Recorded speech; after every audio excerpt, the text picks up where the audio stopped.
오늘 좀 특별한 날인가 봐요. 딱 정빈이 옆에 있을 때는 정빈이밖에 안 느껴졌었는데 이 자리에 오니까 와, 오늘 잘 오셨습니다. 오늘 말씀이 진짜 재밌거든요. 오늘 진짜 재밌는 날에 딱 맞게 잘 오셨습니다. 옆에 사람을 한번 인사해보죠. 잘 오셨습니다. 아우, 너무 잘 오셨어요. 오늘 무슨 이야기를 할 거냐면요, 기독교 또 교회를 다닌다면 빠질 수 없는 이야기, 천국과 지옥 이야기를 할 겁니다. 아, 벌써부터 표정이 안 좋을 수 있는데, 여러분, 천국과 지옥 하면 떠오르는 게 뭐가 있어요?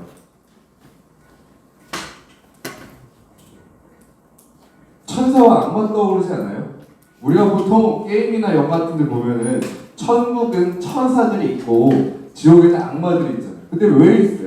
천사들은 천국에 온 사람들을 음식도 해주고 맛있는 것도 주고 돌봐주는 역할도 있고, 악마들은 지옥에서 고문하고 괴롭히고 가두는 그런 역할로 이제 천사와 악마들이 있는데, 우리가 생각했을 때 천국과 지옥이라는 이미지를 딱 떠올렸을 때 우리가 이렇게 어렸을 때부터 배웠을 거예요. 근데 그것에 대해서 정체되어 있는 것이 아니라 여러분들이 조금 더 발전할 수 있었으면 좋겠어요. 무언가를 배울 때 사람은 그거에 대해서 정확히 알 수가 없대요. 왜냐면은 그거를 겪어보지 않고 그것에 대한 아는 지식이 없기 때문에. 그렇기 때문에 여러분들에게 처음 무언가를 가르쳐 줄 때는, 배울 때는 상징이라든지 의미를 부여하면서 가르친다고 합니다. 여러분들이 영단어를 암기하거나 무슨 개념을 외울 때 그 개념이나 그 단어 자체를 그냥 있는 그대로 외우는 것이 아니라 무언가 의미를 부여한다든지 이야기를 부여한다든지 이미지를 연상하면서 그것을 일단 외우잖아요. 그리고서는 더 그것에 대해서 자세히 알기 위해서 반대 개념을 외웁니다. 콜드, 차가움, 핫은 뜨거움, 이렇게 묶으면서요. 선이 있고 악이 있고 빛이 있고 그림자가 있고 천국이 있고 지옥이 있고, 이렇게 개념들을 다른 것, 반대되는 것으로 인해서 조금 더 지식을 확장되어 가는데, 그렇다고 해서 아직 지식이 거기서 끝난 건 아닙니다. 생각해보세요. 여러분들이 지옥에 대해서 점점 더 연구하고 자세히 안다고 해서 천국에 대해서 더 잘 알게 되는 걸까요? 아니에요. 하지만 그것에 대해서, 천국에 대해서 좀 더 이해할 수 있겠죠. 그리고 나서 조금 더 나아간 다음에 천국에 대해서, 천국 그 자체의 의미와 그 뜻에 대해서 생각하고 묵상하고 겪어보면서 무언가 설명할 수 없지만 알므로 또 고백으로 할 수 있게 되는 과정입니다. 오늘 이 말씀은 이사야가 한 말인데요, 분명하게 여러분들한테는 공감되지 않을 수도 있지만 천국과 지옥에 대해서 이야기하고 있어요. 구체적으로 지옥과 천국에 대해서 이야기하고 있어요. 이사야는 어떻게 지옥과 천국에 대해서 이야기하는지 한번 설명해 보도록 하겠습니다. 평화의 나라, 소제목으로 성경에 적혀 있고요. 지옥 이야기부터 해볼까요? 이새의 줄기에서 한 싹이 나며 그 뿌리에서 한 가지가 나서 결실할 것이요, 그에 위에 여호와의 영, 곧 지혜와 총명의 영이요 오략과 재능의 영이요 지식과 여호와를 경외하는 영이 강림하시리니, 그가 여호와를 경외함으로 즐거움을 삼을 것이며 그의 눈에 보이는 대로 심판하지 아니하며 그의 귀에 들리는 대로 판단하지 아니하며 공의로 가난한 자를 심판하며 정직으로 세상의 겸손한 자를 판단할 것이며 그의 입에 막대기로 세상을 치며 그의 입술의 기운으로 악인을 죽일 것이며 공의로 그의 허리띠를 삼으며 성실로 그의 몸에 띠를 삼으리라. 이사야가 설명하는 지옥의 모습인데요, 우리가 지옥 했을 때 딱 떠올리는 불이라든지 악마라든지 그런 괴로운 것들이 있는 것이 아니라 그 지옥이 생겨나는 이유에 대해서 이사야는 설명하고 있어요. 하나님의 영이 지혜롭고 명철하고 여호와를 경외하는 완전한 여호와의 영이 임하리니 나중에 심판을 한다는 거예요. 심판을 하는데 어떤 것을 심판할까요? 우리가 생각할 때 천국과 지옥을 간다고 했을 때 우리는 생각하는 이미지가 있잖아요. 한 사람이 죽었습니다. 재판정에 갑니다. 그리고 나서 얘는 착한 일을 100개 했고 나쁜 일을 101개 했습니다. 그럼 천국 가요, 지옥 가요? 지옥 가요? 착한 일을 엄청 많이 했고 나쁜 일을 조금 했어요. 그럼 천국 가요, 지옥 가요? 약간 이런 식으로 착한 일과 나쁜 일을 분별해서 하는 이미지를 가지고 있는데 이사야가 오늘 이야기하는 심판대의 모습은 달라요. 공의로 가난한 자를 심판하며 공의로 모두에게 통용되는 하나님의 절대 의로움으로 가난한 자를 심판한대요. 가난한 자를 심판하면 안 되는 거 아니에요? 라고 생각할 수 있어요. 부유한 사람을 베풀지 않은 사람을 심판해야 되잖아요. 근데 공의로 가난한 자를 심판한다고 하시는데 이런 모습입니다. 하나님, 저 아프고 슬프고 억울하고 괴로웠습니다. 하나님께서 보시고 이 사람을 누가 이렇게 만들었는가? 자와 그리고 악인을 치시며 악인을 죽이신다는 거예요. 오늘 말씀에서 보면. 그러니까 개개인을 각자의 삶으로 보는 것이 아니라 피해자를 두고 누가 이를 이렇게 방치해 두었는가? 누가 이렇게 외롭게 두었는가? 누가 쓸쓸하게 두었는가? 이 사람이 그냥 짓밟힌 인생 그 자체로 썩어 문드러지게 둔 사람이 누구인가? 하나님께서 그렇게 심판하신다는 거예요. 우리 한 번도 그렇게 생각해 본 적 없지 않아요? 나는 죽으면 심판대에 갔을 때 오로지 나 자체로만 심판받을 줄 알았어요. 내가 어떤 사람인지, 나 좋은 사람인지 나쁜 사람인지. 근데 이사야가 이야기하는 것은 너가 좋은 사람, 나쁜 사람인 것이 아니라 이 사람이 괴로울 때 너는 어찌하고 있었는가? 이사야가 말하는 악인들은 그런 겁니다. 이 사람을 찌르고 괴롭히고 뺏고 버린 것이 아니라 이 사람이 있을 때 없었던 사람. 우리가 생각할 때 악이라는 개념은 선과 반대되는, 선이 다른 사람을 살려주면 악은 죽인다고 생각하지만 이사야가 얘기합니다. 선, 그리고 그 반대는 선이 없음이야. 착한 일을 해야 될 때, 정의를 실현할 때, 옳은 말을 해야 될 때 하지 않은 것이 나쁘다고 이야기하고 있어요. 그리고 나서 더 나아가서 이야기합니다. 천국에서 지옥에 대한 모습을 막 묘사하지 않아요.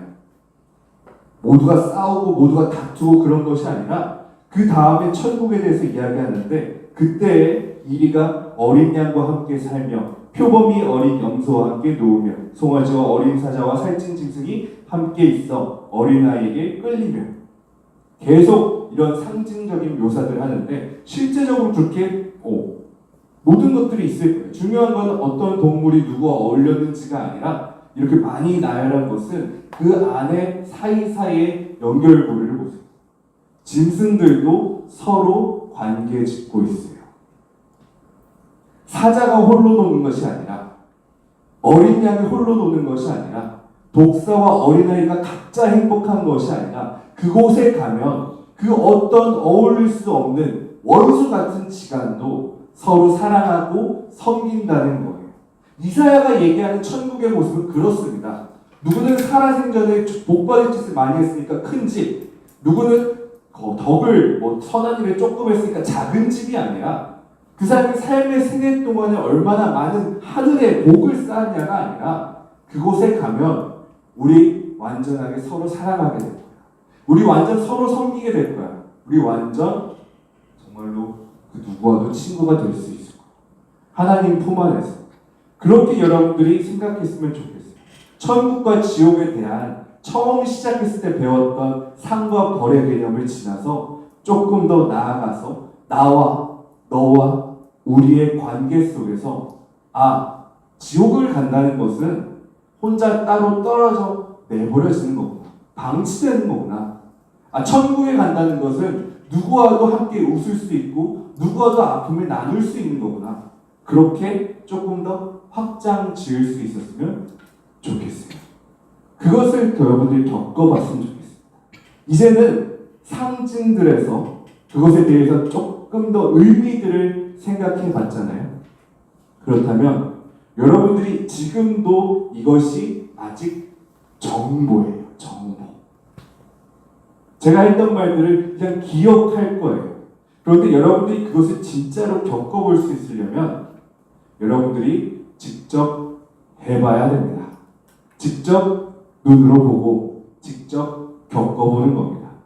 사람들은 천국과 지옥에 대해서 이야기할 때 엄청 멀리 있다고 생각해요. 멀리. 죽어서. 아니면 다른 차원. 저 하늘 넘어, 아니면 저 땅 밑에 어딘가. 근데 아까 여러분들에게 이야기를 했잖아요. 개념에 대해서. 서로 각자 미워하고 각자 사랑한다면 그게 지옥과 다를 바가 없어요. 아무리 힘들어도 서로 연합하고 섬기고 도우면은 거기가 천국과 다를 바가 없어요. 그렇게 본다면 여러분들 많이 힘들죠?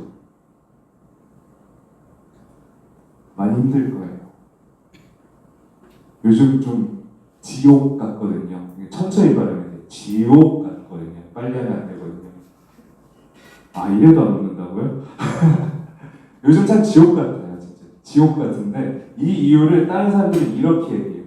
지금 40대, 50대, 더 나가서 60대, 70대 돌아가신 분들 위로 갈수록 더 어렵게 살았다. 전쟁을 겪었고 기근을 겪었고 모든 어려움들을 다 겪었는데 지금 유독 우리 지금 젊은이들이 더 힘들어하는 이유가 뭔지 아세요? 먹을 것도 많고 누릴 것도 많고 놀 것도 많고 그런데 더 살기 힘들어하는 젊은 세대들. 왜 그러냐면 각자 살아서 그래요.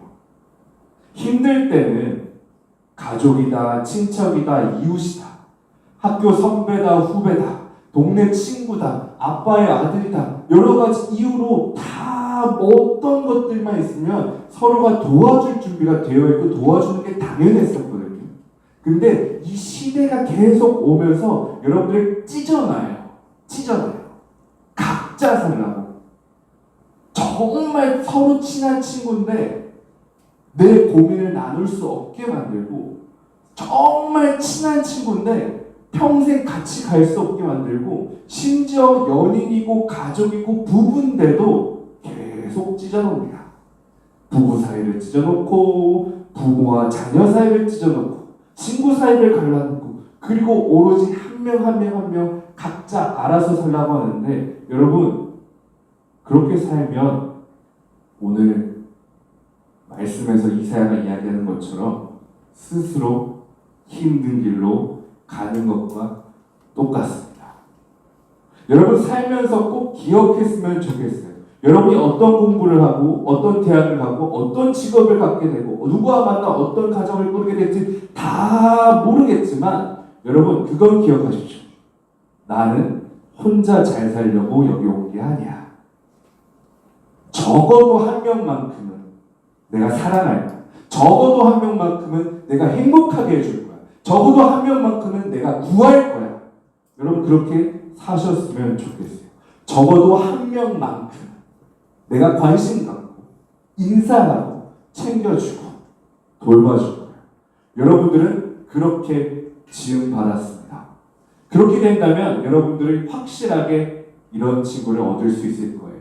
오늘 말씀 속에서 이사야가 피해자를 두고 재판에서 누가 죄인인가 하면서 재판을 했던 것처럼 히브리서에서도 재판 같은 법정이 나오는데 한 사람이 심판받으러 올라옵니다. 근데 무수히 많은 증인들이 그 사람에 대해서 증언하는 거예요. 저 사람이 나 힘들 때 도와줬습니다. 저 사람이 나 외로울 때 인사해줬습니다. 저 사람이 나 아플 때 약 챙겨줬습니다. 저 사람이 나를 생각하고 기도하고 언제나 나를 살폈습니다. 하나님께서 이 사람의 삶을 들여다보는 것이 아니라 몇 월 며칠 기록들을 보는 것이 아니라 여러분께 사랑받았던 그 무수히 많은 사람들이 여러분들을 증언해 줄 거예요. 여러분 머릿속에 그 이미지가 꼭 있었으면 좋겠어요. 하늘의 천국과 지옥이 아니라 사랑과 아픔이 가득합니다. 여러분 통해서 그 아픔이 사랑으로 바꾸어지기를 축복합니다. 물이 바다 덮음같이. 오늘 제목이에요. 무슨 뜻일까요? 물이 바다 덮음같이. 제가 중고등학생 때는 이 제목 보고 비웃었어요. 당연히 물이 바다를 덮지. 불이 바다를 덮냐? 이게 무슨 뜻인지 몰랐거든요. 근데 물이 바다 덮음같이는 이런 뜻입니다. 사람들이 모여서 하나님 나라를 이루어 갑니다. 사람 각자는 쓸모없는 사람, 파편화된 사람, 물 같은 아무런 의미 없는 사람들일지 모르지만 그 사람들이 모여서 함께 이루어져 갈 때 하나님 나라가 됩니다. 여러분, 많은 사람들을 사랑할 수 있는 여러분이 되기를 축복합니다. 그리고 우리가 되기를, 우리 바다 덮음같이 우리가 하나님 나라 되기를 축복합니다. 함께 기도하겠습니다.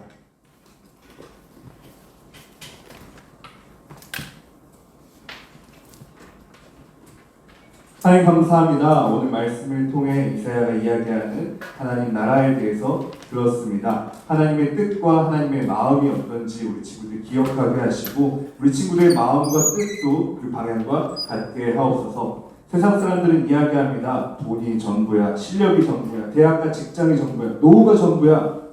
그런데 하나님, 그것들이 전부가 아니라 하나님의 뜻이 전부인 것을 믿습니다. 하나님이 우리를 사랑하는 그 마음이 영원할 줄 믿습니다. 우리가 살면서 순간순간 임기응변처럼 살아가는 것이 아니라 그때그때 유행조차 살아가는 것이 아니라 하나님을 따라 살게 하옵소서. 그리고 그 무엇보다도 앞서 나가게 하옵소서. 예수님의 이름으로 기도드립니다. 아멘.